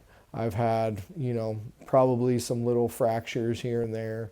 You know I broke my nose one time down in Idaho, but I didn't even think it was broken, but they're like non-displaced fracture, so it got cracked or whatever. I've definitely hurt my knuckles hitting people and things, but nothing that ever took me out of training really. You know what I mean? So I've been very blessed in that way throughout my career. And you know, granted, I'm getting older and it takes me a little bit to get moving, but yeah, no, I'm very lucky in comparison to most people for sure. And how old are you now? 39. 39? Okay. Yep, I'll yep. be 41 next month, so we're right around the same. Yep. Yeah, man. You remember being like 33, 34 and being like, oh, like looking back at it, you're like starting to feel a little bit of the aches, but then like it's not near as bad as it is now. Or at least it is for me. So I was talking to one of my students, he's 33, Cam. And he's just like, oh yeah, I feel it a little bit. And I was like, how old are you? 33. He's like, pfft. And then Jake's like, man, I think I was the best shape of my life at 33 and stuff. And he's like, oh no, I can still start to feel. I'm like, oh, it's coming. It's coming. Like, you stay on the gas. Yeah. So. Yeah, I you know, I'm lucky once again that my body's just kind of resilient, but definitely feel slower. You know what I mean? That's the main thing I see. Like when I'm going with Brandon and these other guys and they really kind of start flowing on me, I'm like, oh, you fast little turd, you know? It's like the worst thing for me right now. Yeah. A couple guys are really fast, and I'm like asking myself, like, do I suck at this now? Like, have I done this too long? Am I too old and slow? Yeah. And like, they're like 19. I'm 40, about to be 41. It's like, I mean, definitely half my, less than half my age. Like, it's gonna add to that factor, and the fact that obviously whatever we're training them is working. But still, it's like, sucks, man. Yeah. Fast little guys. Yep. Got to figure out the technique to try and, I don't know. I just you try know, to time it. it's those exactly. It's those chess moves to try and make that a non-factor as much as you can. But I know, like, doing the jiu-jitsu tournaments, like I do the Rev a lot, and Yeah. you know, if I ever get put with the adults, which is like, you know, the 18 to 30 range, it's like those guys freaking flying all over the place. I'm like, just settle down, stay still. You know what I mean? You guys are too damn fast. You know. That's funny. That's true, especially when you see like a lot more of the acrobatic side of things in jiu-jitsu and stuff, especially like nogi. You really see people trying to be explosive and do a lot of stuff. So having that old school, like slow your roll kind of fucking jiu-jitsu attitude or something. I see people get caught with a lot of that. You know, like the old school, get caught with the catch up the new acrobatic dudes. Like they have their ways about it, but I think like the athleticism has really taken a big step up, especially there are places that really emphasize the techniques, dude. Right. And I mean, the athleticism plus the technique, right? So you have these kids that are coming up and they're like 19, 20 now, but they've been training since they were like 10. Yeah. And so they're just so smooth and fast with their moves that they're just, and then they're freaking on something. So they got that youth, that speed, plus the technique, and they've been doing it almost as long as me or whatever, you know. Yeah. And yeah, it's interesting to see how these sports are growing, and these kids are starting younger and younger, and obviously by the time they're 20, they're UFC caliber, you know. Right. And you even sometimes I'll see on Instagram or whatever, you'll have these like 7-year-old kids, and they're just freaking. You're like, that kid's a phenom. Yeah. Like, oh my god, and then like all these kids are at the same tournament, and they're all doing it. Like, what the fuck is in the water over there? Then I have some kids that I work with, man, and I love seeing it. I love seeing their growth. I love seeing them like connecting the dots on the technique. And you know, I have one little guy, and he, you know, he's super quiet, and he was so meek, and they took a little break and came back, and he just like, I don't know, flipped a switch, and he's still quiet, and he's just a little guy, but he's just tenacious, man. Like, guys are on him, and he's just cool as a cucumber, just out there, just doing his thing. And you got these kids who are hyper aggressive, and he's doing just fine or beating them, you know, and it's great to see. But it's that technique plus that youth and speed and stuff. It's cool to see.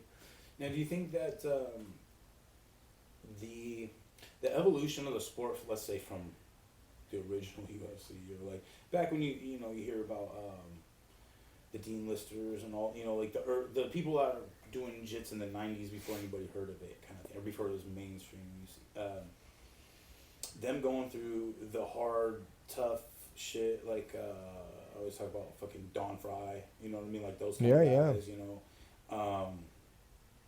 And then leading to ways to, like, obviously you've been doing this longer than me, but like our age group, you know, and now we're like, okay, now we're a little bit older, but we've had to adapt from those guys into what we have, and now these next generations adapting into a better version of what we've had to refine. And I think the abundance of this sport provides that. Like, if nobody knew who it was, there wouldn't be as much competition. There wouldn't be as many people to help you get better. The iron sharpens iron. Well, and the abundance of information, right? So you got YouTube. You can go on and you can spend all day looking at YouTube and looking at world-class guys in every sport. You can be looking at, you know, one championship Muay Thai guys. You could be looking at Glory Kickboxing. You can be looking at the whole history of combat sports, you know, up until now. You could be looking at boxing from the 1900s to freaking Floyd Mayweather and there's just so much information and so much they can learn from each of those people, where that's just in their hand now with their phone. Yeah, it wasn't like that For us, the internet was relatively new. Social media was kind of just kicking off when we were like fighting. Right. You know, MySpace and stuff like that. And a lot of that, like I always talk about, it was very old school taboo. Like, why the fuck are you posting what we're doing? Or like, oh, you saw somebody else post something and now you're trying to do that at my gym. You know what I mean? It's very, very exclusive. Yep. And that old school, like traditional martial arts type Right. mentality. Yeah, which I mean we've debunked. Like there ain't no secrets anymore. You know, fucking iron palm, or you know what I mean. I got the glow. Yep, yep. Fucking what's his name? Bruce Leroy. Yeah, yeah. Like there ain't no secrets like that. The secret is in hard work. Secrets in study. Like Right. the hard work is not just physical. It's studying. And now I'll say, what do they say is your brain takes up like 25. I could be getting this wrong. 25% of your energy at rest. Mm-hmm. So if you're not at rest, and if you're at peak physical, like how much energy is your brain drawing from? So you need a big pool of energy. So if you're tired, if you're burnt out, if you're, anything. If you, let's say, I was talking about kids that are still in school. Talking about younger kids. You go to school all day, and you got homework, and you got family life, and then you're trying to be a fighter or like learn all this stuff. That's a whole nother, like 8 hours could be worth a study to be high level. So it's really hard for people to split their time. But now that it's, to your point, it's so available. It's at Right. hand. You talked about like when we were first starting. Yeah, maybe there's a few things you can go look up. Mostly you're just like, all right, let's watch the next UFC. There's one every 3 months. Let's watch the next Pride. There's one every 6 months or whatever. You know. And there's very little kickboxing, so you're watching boxing. I mean, it was so limited back then. Not only with what you could see of the sport, but what you can tap into for education. And now it's I remember back when I first started, Steve, my old coach, he gave my brother a VHS tape of like an instructional, you know what I mean? So it's come a long way since then. Now it's just you freaking download it, or you go subscribe to something, and you got hours and hours and hours on end, It's funny because I have, like I'm sure you remember DVDs, obviously, but a lot of kids don't. But I got a stack of them just for shits and giggles. It's like The Way of Taekwondo, and like it's actually I have like the Gracie Baja fucking, because I used to sell bulk media.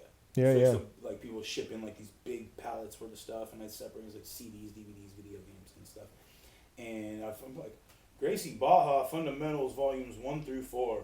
I'm gonna see what they think at Marcelo's, and they're fucking handing out. It's a joke, But like, I got like the old Hoyler Gracie fucking, not the Bible, but whatever his instructional handbook was. And back when you're really having to draw in other areas, but then you see, like I remember there was a couple guys that came in, they were brothers.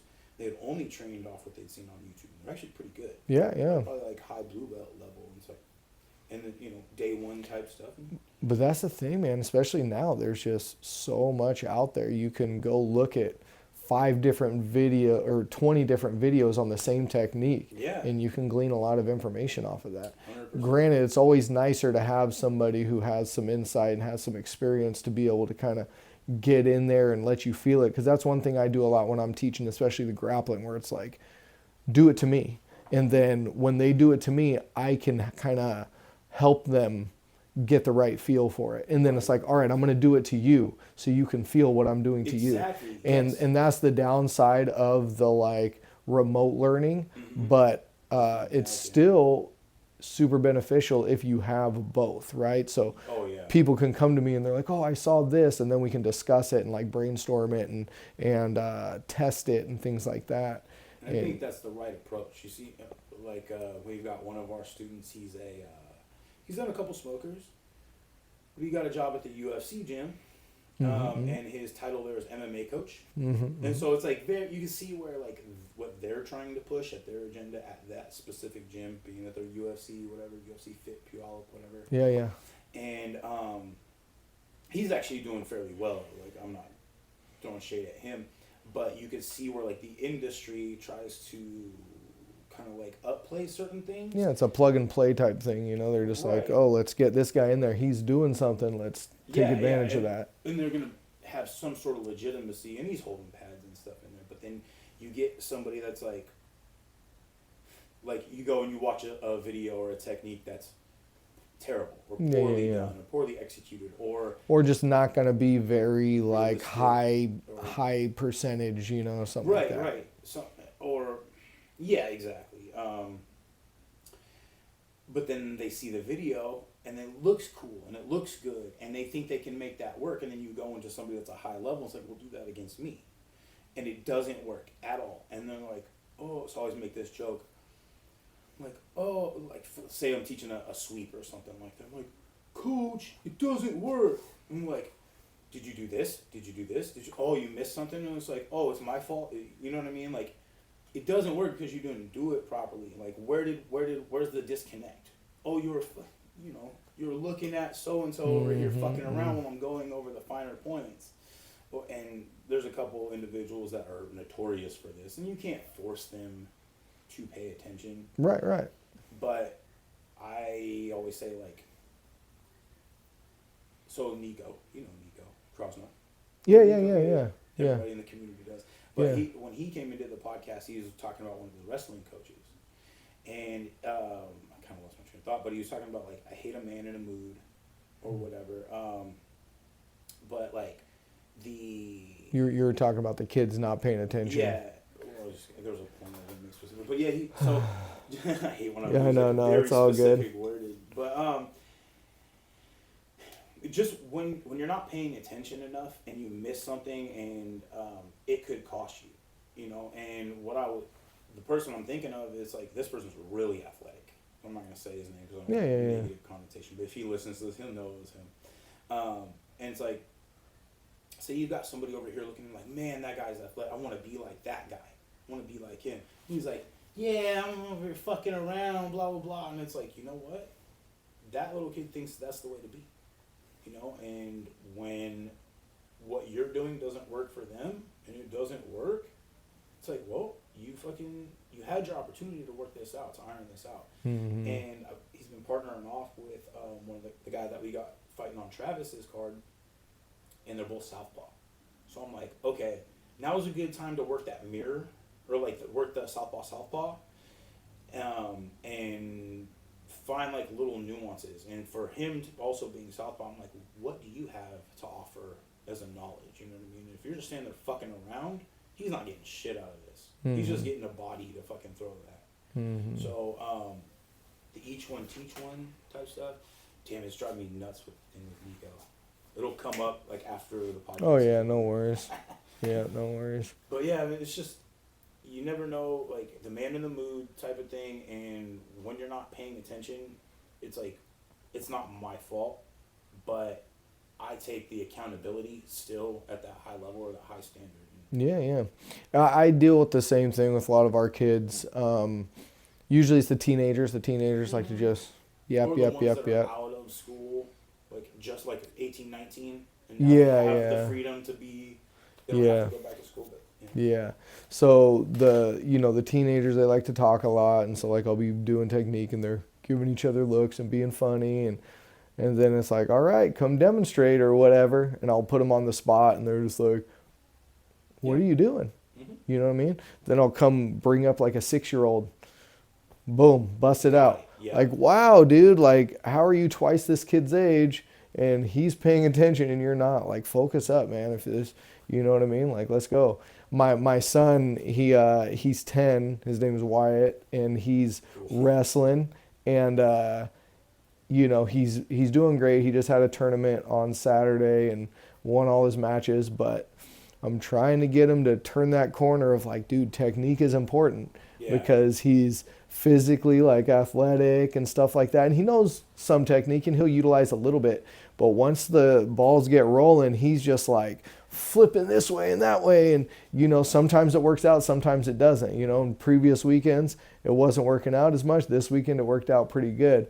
But it's like, dude, you can increase your chances of success so much more if you just slow it down and use the things you train. And I'll, like, go over the video with him, and I'm like, when have we ever trained that? Never.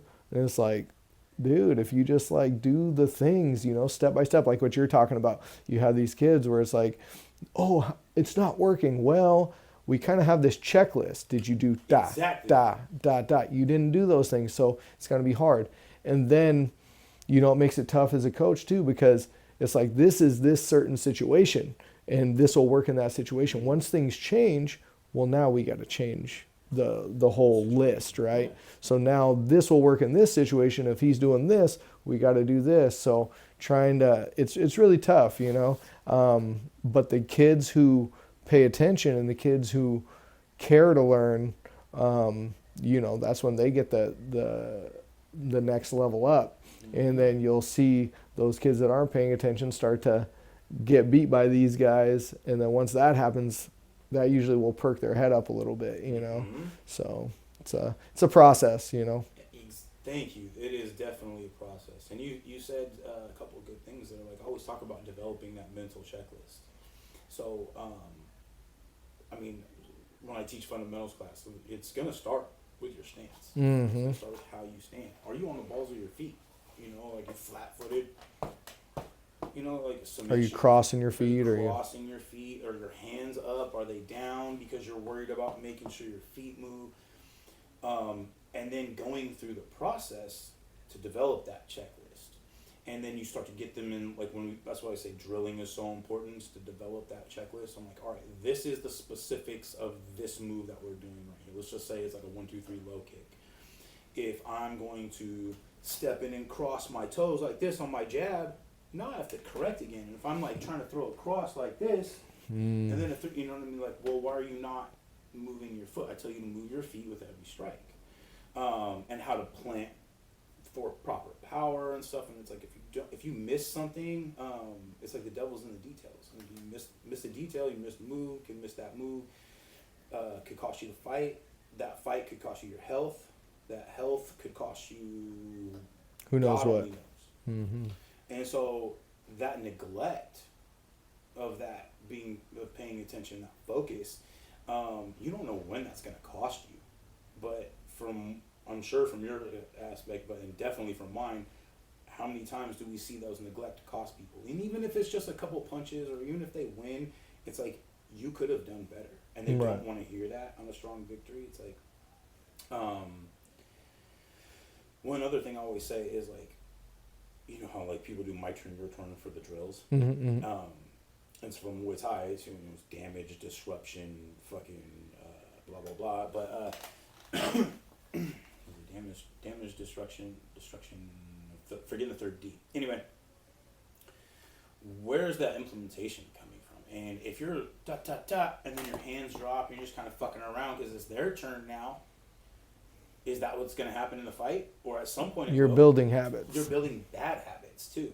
And so what I try to tell people is like, between these 3 minutes, when that buzzer rings and in between the rest time, try not to drop your focus. Try to stay locked in. I'm ready, whether or not they move or I move. I'm in rhythm. My footwork is moving.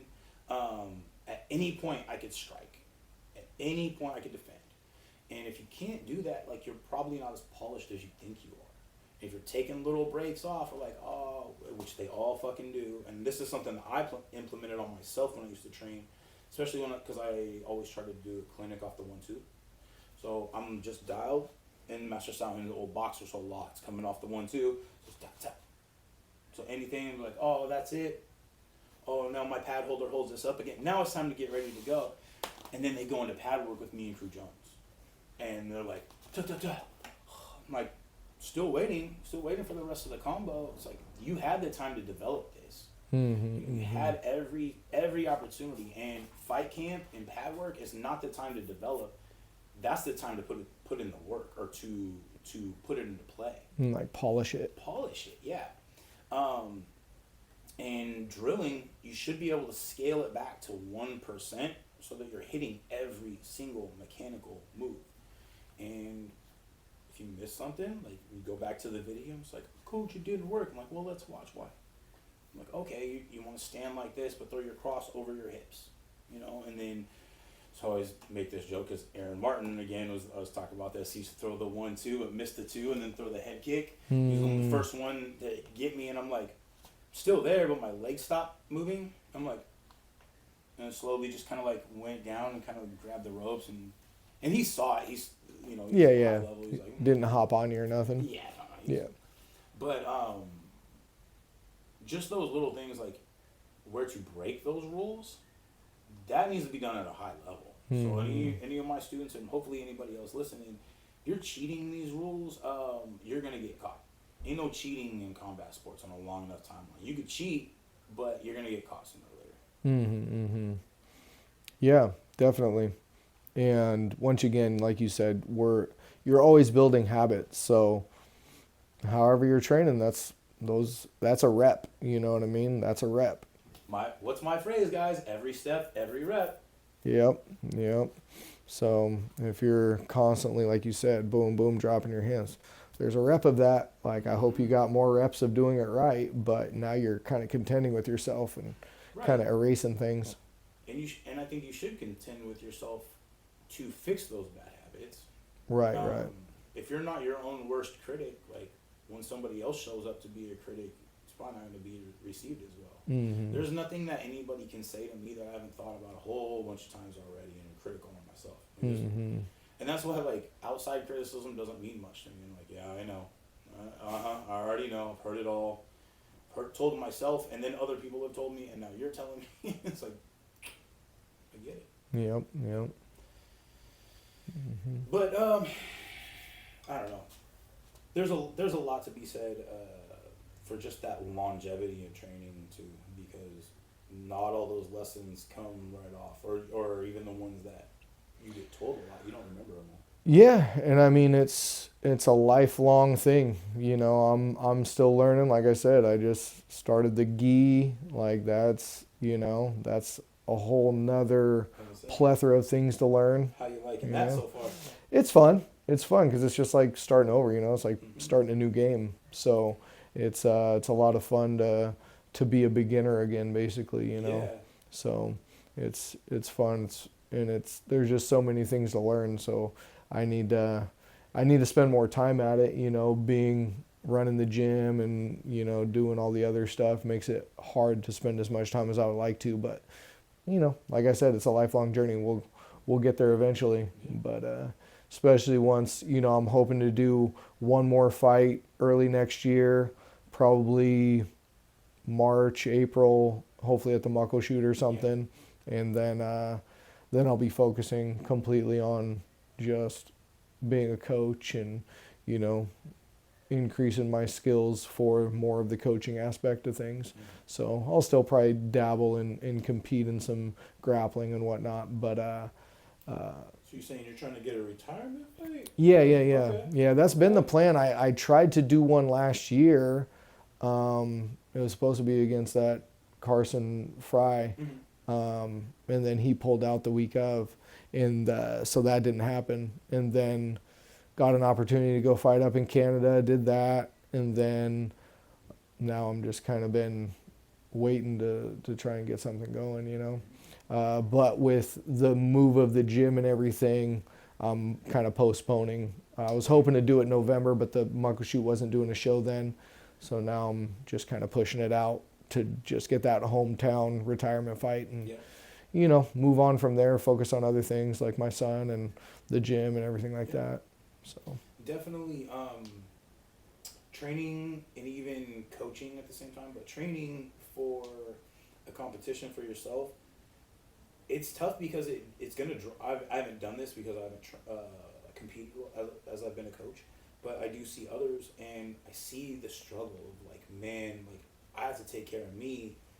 And when you're in that mental space and you have a student that comes up that really needs help and you have to break yourself out of that mental space to go help them, or unfortunately you have to be like, hey man, you know, like we're gonna have to come back to this because I'm having to focus on me. It's tough. It's tough. And being that so my other side of this is, as a coach only, I'm able to fully put myself into that, but I have to make sure I'm physically okay enough to actually like perform. I want to be able to do the drills with class at least. And whether or not I can spar all the time is usually based on like health and like how my body is. I'm trying to be smarter. Yeah. If my leg was messed up really bad for a while or like really hurt to a point I couldn't really put weight on it, I'm gonna go fucking spar. Right. Like, right. I mean, I could be an idiot, ego, tough guy. It's dumb. Like I went and trained with my buddy Nick Merritt over at Synergy, and we're just doing a light drill. He just barely taps the back leg with his, and I went straight down. I was like, oh my fucking god, it hurts so bad. So he was like, I didn't even barely touch him. That's how bad this shit is right now. And you know, maybe when I was younger, I might have tried to spar through that because there was no sparring, or Yeah. you're okay to take a night off. You were told, but you weren't telling. Yeah. So, but now as a coach only, I'm able to really apply this. So like I'll see something, I'll be like, ooh, that would be good for this student, like really good for this student, or I'll see a mistake that a student's making, and I'll be like, you really got to correct this, and they do, some don't, you know. Yeah. But being able to fully look at things through a coach's eyes, I couldn't imagine how hard it would have been back when I was fighting, because that was a priority. It's like Right. I was a fighter with a day job. I didn't give a fuck about my work. Yeah, and I mean that's part of, you know, my career's probably suffered a little bit because of it, you know, obviously not. I've been pretty much my whole career I've been kind of a coach and a fighter pretty much the whole time. Yeah, so it's, you know, like that's one thing with Brandon at the gym right now, Brandon Altamari, he you know, he helps me coach, but I try and do everything I can to just be like, and he's so dedicated to doing everything he needs to do for his career, and it's just like he helps me teach. He has his days that he teaches, and he helps me out a ton with that. But it's just like beyond that, dude, like do what you need to do and make sure you're getting it in. And if you need something, just let me know, and we'll get it taken care of, you know. But he does a good job at that, and he's probably the most dedicated guy I've probably trained with, as far as just every day. He's getting his lift in, he's doing this, he's doing that, he's going and training with this guy, asking me to come in and train and this and that. So, but yeah, it's a very selfish sport. Like you have to be if you wanna get up to those peak levels. And that's probably something that I haven't done as well. I've obviously had my times. My wife will probably tell you, you know, that I've definitely been pretty focused, and it pretty much always came first. But, you know, juggling a lot of things between family and the gym and then my career, you know. Yeah. So. Well, this is also a sport that if it's not your primary thing, you go and get your head kicked off. You know, like you could have focused maybe more, and then now how much has your life changed? Maybe like I always say, like, you know, you don't, like in class, like, oh, you don't want to do this, and you want to drop your hands, and then you're waking up in the ambulance. You know, it's a very, very real thing. It's not like you didn't pay attention and you didn't catch that interception, or you didn't pass the puck, or you know you missed that pop fly, or you struck out. You get to come back up. Like one small mistake in a split second could change your entire life. So you need to be at your best. You need to be selfish. And for the people that draw away from that, any inspiration I can apply is, say it's like your significant other, and they don't maybe mean to, but they're drawing away from that, and some level, it's like then something happens. It's like that could have been an avenue like that I didn't need. Or even like putting in doubt in your mind. There's so much that you have to be so selfish and so strong, and it's not just physically. You don't have to just be physically prepared. You have to be more mentally prepared, I think, because where the mind goes, the body follows. If you're not mentally prepared to go out there and do your best, then maybe you won't. Or if somebody externally plants in a seed, like, or you know, like maybe their priorities don't coincide with yours, and now you're clashing outside of that, and it's going to draw away from your training or whatever, and that could, you know, like all these contributing factors. So I always think about like Michael Jordan. He's like, oh, he's so selfish, he's ball hog and stuff. It's like that's what it takes to be at the peak of any sport. Like, and he's revered because of it. Not like there's people that love that, but if you look at it in like, is he a good man? Is he a balanced person? Probably not. Like, probably not outside of it. Like, everyone knows he's a gambler. Everyone knows he's fucking divorced a couple times, had some scandal stuff going on. It's like, not everybody at the peak of what they do is the most balanced. Most right. That they've made sacrifices. Right. So. Yeah, definitely. And I think, you know, as best we can, we want to be good people, but like you said, I mean, it's all a cost benefit analysis. And, you know, I feel like I always lean towards the latter, where it's like, I'm going to do what I need to do so I can sleep good at night and all that kind of stuff. And it probably cost me in my career, you know, a little bit to some extent. You know, I mean, I had a good career, don't get me wrong, but there's definitely. Sport's a little different when it comes to that, because there's so much humility and stuff that comes with it. Like, Yeah. being a good person, like, because you could be a bad person and hurt somebody. Yeah, You know yeah, what I mean? But you're not going to be respected. yeah, And yeah. so there's like that. Our sports were very different. I don't mean just like the Jordan thing, but like, Right, yeah. that whole respect and being a good person is a big part of what takes you far too. To an extent. I mean, you got the John Joneses I was of the just gonna world. say, not the bad So- guys on TV, because everyone Right, loves right. the Joker. Yeah. But not everybody wants to partner up with the Joker or do business with the Joker. I always say, like, if you can't trust the person you're laying down next to, or you can't trust yourself to lay down honestly next to another person, like, that could be really tough. Yeah, yeah. You know, if you're creating your own bad situations and you know you're better than that, because everybody inside typically knows whether or not they go into that, but that moral compass. Yeah, yeah. And you could easily seclude yourself if you get a little too selfish, right? Because it takes a team, even though it's an individual sport. You know, you got to have people around you that care about you and have your best interests at heart. And to some extent, you need to do that for other people as well, because everything's a give and take. But yeah, I mean, it's a tough road, and just got to work hard at it and hope for the best, you know. Yeah. I mean, I will say I was very lucky that I met Crew Brian, because he's actually very similar, like in a lot of ways similar to my dad, like moral compass, like right from wrong kind of stuff, and also like my grandfather and the ways that I was raised, like old-fashioned, very old-fashioned kind of guy. And him displaying that kind of stuff, it's like, that's the way to be. And now that I'm a coach, I take that very seriously. Like, I love joking around. I'm a big joker. 100%. And stuff. But the techniques and the things that need to be done right, like, just because I'm joking doesn't mean that this gets a pass or anything, but it hopefully can provide a more lighthearted, less drill sergeant-y kind Fun, of right? A fun environment, something that you want to show up to, you want to learn, you know, and the camaraderie is going to be there. It's not going to be just all, you know, pushing a boulder uphill. You know, we're not all Sisyphus. So when it comes to those things, like, I think that having a good mentor and then, like, choosing to be a good mentor. Yeah, yeah. Like, you're doing a great job over there. Obviously, you have a very good head on your shoulders, focusing on your son coming up. You have goals for yourself still. Growth in the gym, growing to a new location, a bigger gym. See you guys at almost all the events, just like we try to be at. You know, at least, you know, we're pretty active. Yeah, yeah.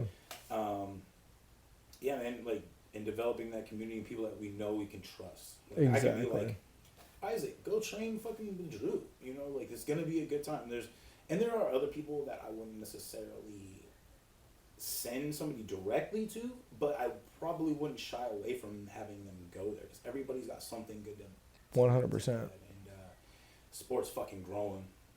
So you're moving, and quick shout out to Connor and Rudy. They just started that Mythic Muscle. So, I can't remember the exact location. It's in Tacoma somewhere. Branched out from Wave Combat Sports on 6th Ave. So they're doing their thing, and then there's other gyms popping up. There's gyms that unfortunately go away. Yeah, yeah. I'm very lucky to be in the place that I'm at.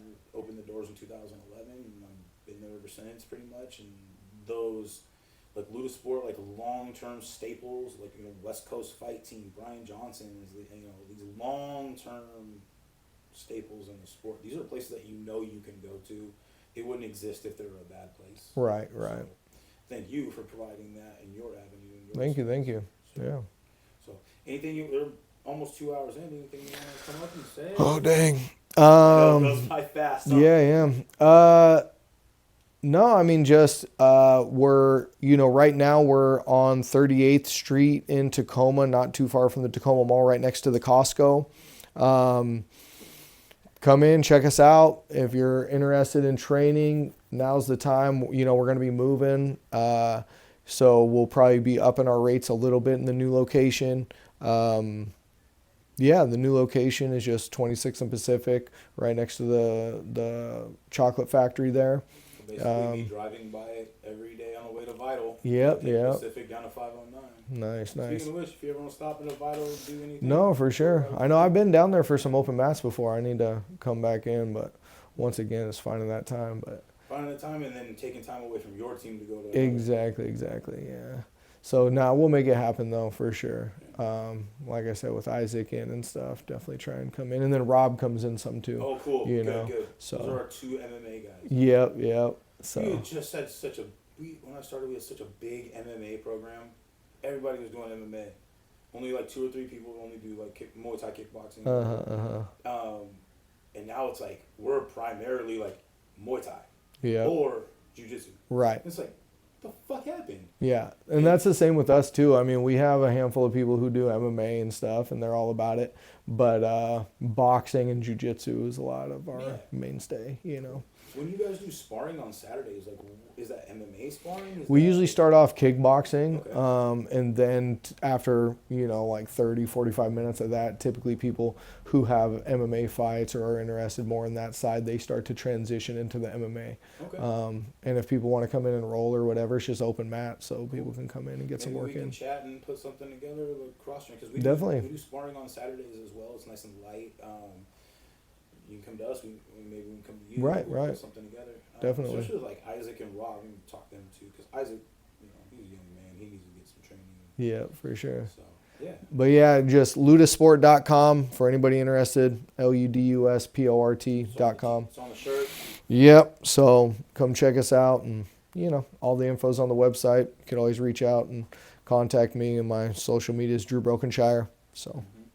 Pretty easy. So. Yep. Yeah, man. Well, thank you for coming on. I'll give a couple of my little spiel. So I'm wearing my Sway City Muay Thai Santa Cruz rip-off hoodie. So I'm going to start showcasing some of my stuff that I've been making. Like I said, couldn't find the stent or the proper rulers. I'll make you a shirt, but I will get you one if you're interested. Yeah, no worries.